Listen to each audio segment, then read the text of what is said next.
Hi guys, quick announcement for those of you who prefer written notes. I've heard you. What I'm going to be doing from now on is I will be incorporating the written notes into the videos. All you have to do is just click on the timestamp and take a screenshot, because there will be notes written for every step of this sewing project. Now let's get into the supplies that we need. These supplies cover what you generally need when you are working with knit fabrics. It is not necessarily what you're going to need for this project, so make sure you watch the entire video to know exactly what you are going to need for this specific project. Now let's start with the supplies. Starting with the compulsory supplies is obviously you're going to need your sewing machine, and you're going to be working with a zigzag stitch most of the time. Your width needs to be 1.5 mm with a length of 2.5 to 3 mm. Now for your needles, you're going to be using a jersey needle, or you are going to be using a stretch needle. A jersey needle is perfect when you are working with your rib knits, while a stretch needle is perfect when you're working with your spandex, your super stretchy fabrics. You are also going to need obviously 4-way stretch fabric, matching thread. Your fabric needs to have 60 to 70% stretch. Now let's get into the knit foot. The knit foot is perfect because it feeds the top and the bottom fabric at the same time, reducing waviness that comes from working with stretch fabric. Now a knit foot is amazing because it works on most sewing machines, and it's about $7 on average. If you're in South Africa, it's about 60 rand at Stitch and Go. And then if you don't have a knit foot, you would obviously work with a walking foot. However, a walking foot is extremely expensive, so I would start with the knit foot. They do the same thing. Another great tool for when you're working with stretch fabric is to actually work with a serger. However, sergers can be super expensive, so I would just say invest in a knit foot and just use your zigzag stitch. It will come out beautiful. You're also going to need a twin needle, which is perfect for hemming your stretch fabric and also attaching your bindings, because it still retains the stretch. Now if you are working, you need to check your sewing machine if your sewing machine has a stretch stitch. Most sewing machines should have one. On a brother sewing machine, I know that you just have to turn the knob to SS, which is stretch stitch, but I don't know about other sewing machines. You would have to check. So I'm using a stretch needle as well as a knit foot. No need for a twin needle. Now you are going to assemble your pattern pieces and then cut them according to the PDF instructions. I am using about 1.8 meters of fabric, but it depends on how you want to compose everything. Maybe you might want your back pieces to just all be mesh, so you're gonna have to measure how much you need. Just cut out the pattern pieces and do the calculations. But anyway, if you are going to be using one fabric for the big pieces and then mesh for the smaller pieces, you are going to need about 1.8 meters of fabric and then a little bit of mesh. Now you're going to cut your pattern pieces. Remember, the stretch of your fabric should be running horizontally, meaning that it's running across your body and not running vertically, because then it won't fit. It will be too small. So I'm starting off with my straps and loops. You are going to cut 3 straps. You're going to cut and make 3 straps, and then one of the straps is going to be used for loops. Make sure that you cut your straps extra long. Make them about, let's say, 1.5 to 2 meters long. Let's make them 2 meters long. You'll have to decide how long you want your straps, but I think I made mine about 1.5 meters. I'm sorry, it's been a couple of days since I filmed the video and I'm doing the voiceover now, so I forgot how long I made my straps. So then now you want to take your 2 front pieces and put them right sides together, and then you are going to stitch the neckline and the armhole and the bottom seam.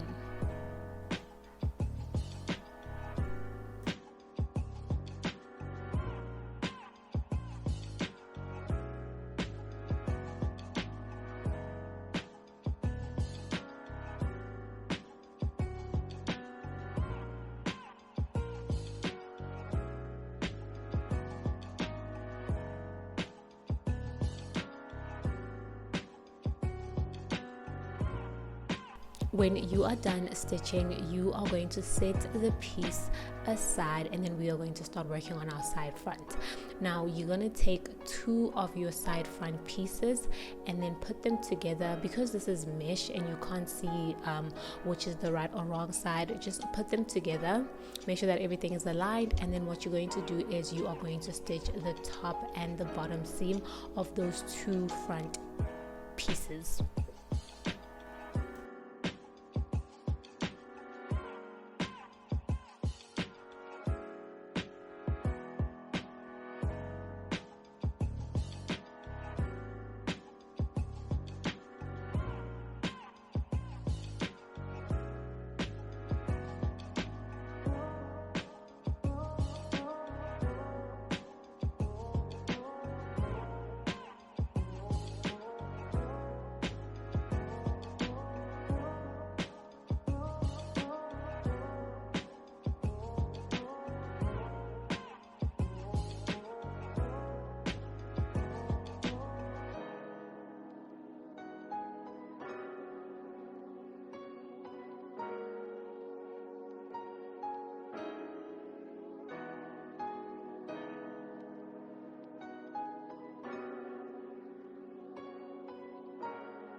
With the two side front pieces being stitched, what you want to do is you're going to turn them inside out, and then we're going to just quickly set them aside while we work on the front piece quickly.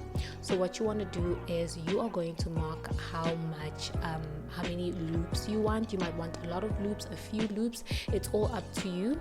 I'm making my loops about 2 inches apart. This is totally optional. It's all up to you how many loops you want, how skinny you want them. You know, you make the choice here.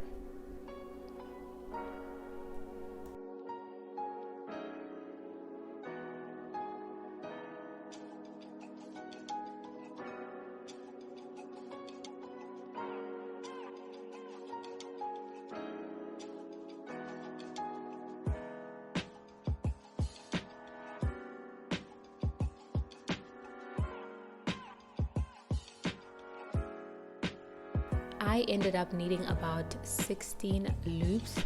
So what I'm doing is I'm taking my strap and I'm cutting it in halves, and I'm doing this until I have all the loops that I need, all 16 of the loops that I need.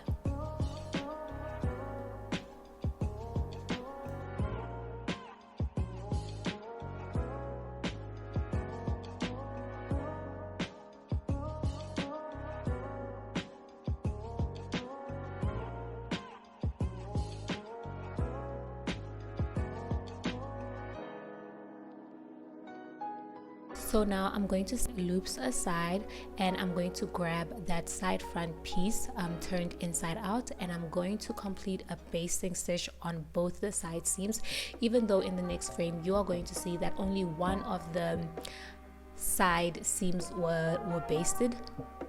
Yeah, I had a basting stitch.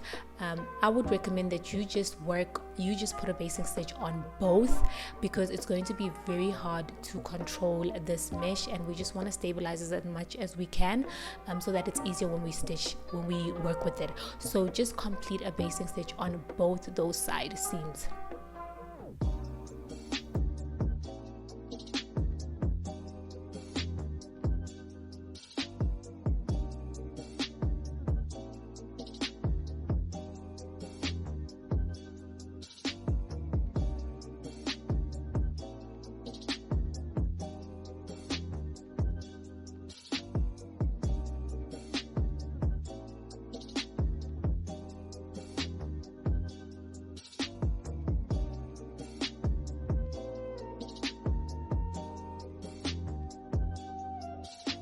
So now what you're going to do is, when you're done with the 2 basic stitches, remember you're gonna have 2, I have 1, but you're gonna have 2, is you're gonna take that side front and place it inside the front piece, and then you are going to sandwich your loops in between those 2 pieces. So just watch what I'm doing in the video and follow that.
When you have put all your loops in place, you are going to go ahead and stitch that side seam closed.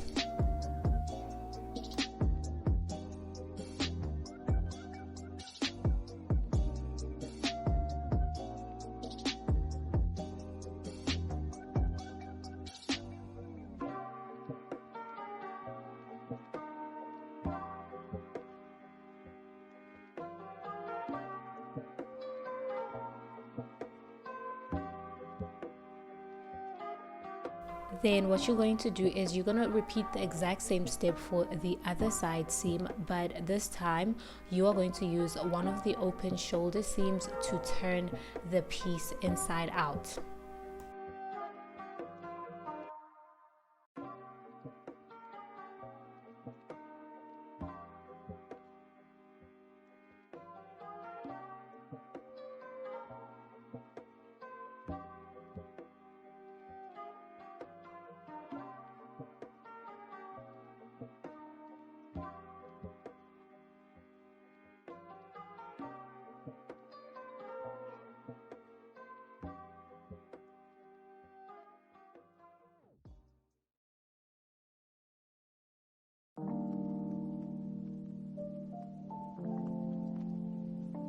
You are then going to set the front piece aside while you quickly work on your back pieces. So for the back piece, what you want to do is you want to take one back piece as well as the center back, and then you are going to stitch the center back together with the back piece. You're going to do this separately for your two back pieces so that in total you just have two back pieces.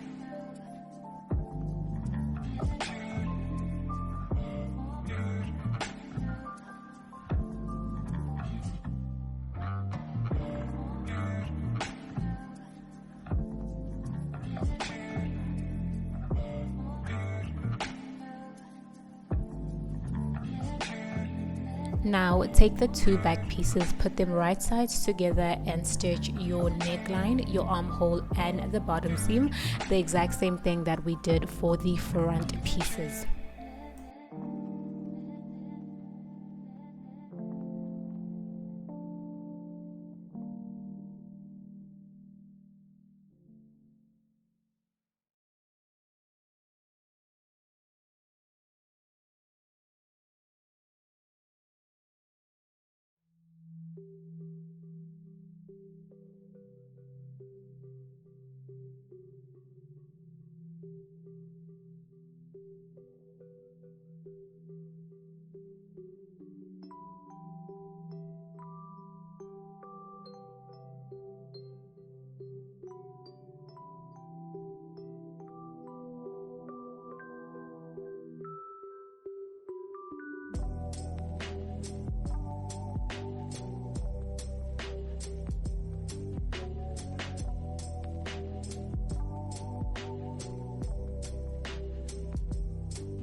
Now turn the piece inside out, then you want to reach into it to grab the center back seams on both pieces, pin the seams together and then stitch them.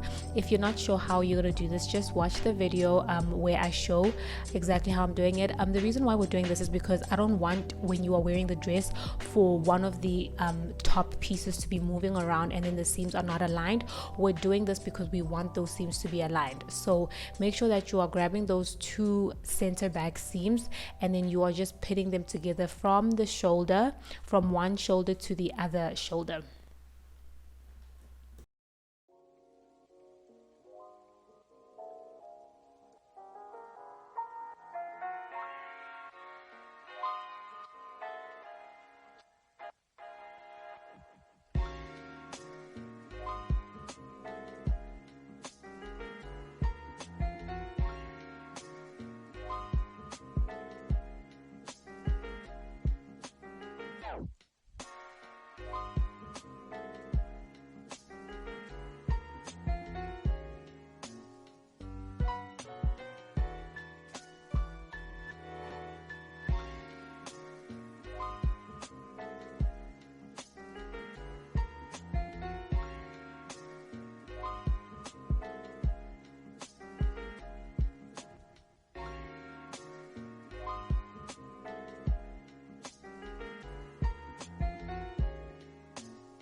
Now you are going to need to place your shoulder seams for the front piece into the shoulder seams of your back piece.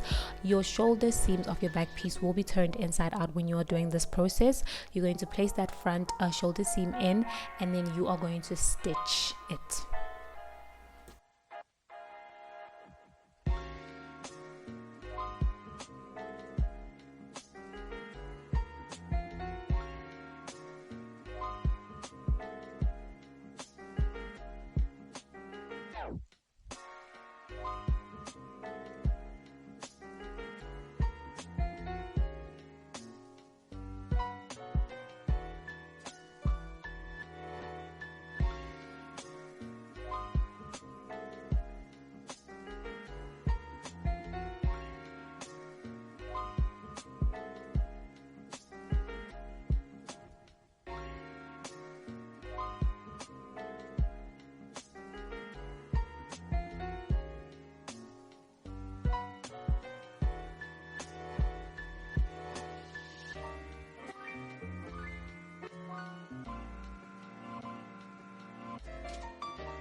We are almost done. What you want to do at this point is you want to stitch your remaining loops on the side front piece. I don't want you to put the loops, I don't want you to sandwich the loops between the back piece, because everything is going to be moving around and it's just too chaotic, too hectic. So you want to do a basting stitch where you are actually stitching those loops onto the side front, and then you are going to stitch it with the back seam, with the back piece, sorry.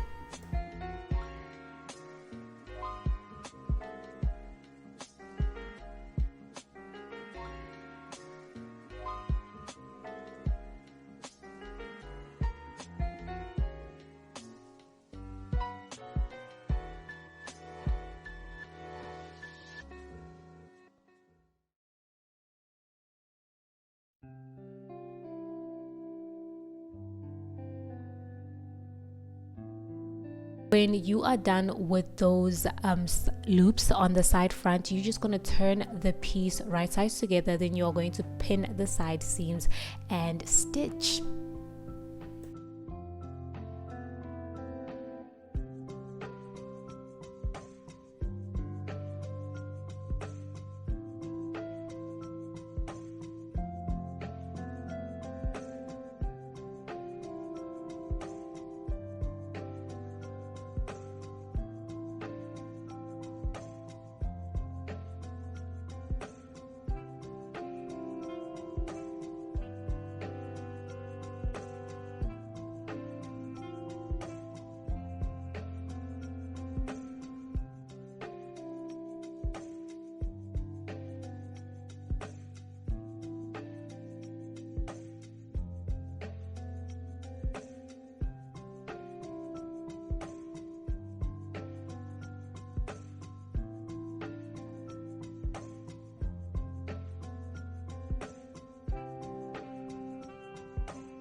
When you have stitched that side seam, you are just going to turn your dress inside out because you are done, and then you are going to take one of the straps that you've made and obviously put them through the loops, and that is the end of the tutorial. I hope you found this helpful.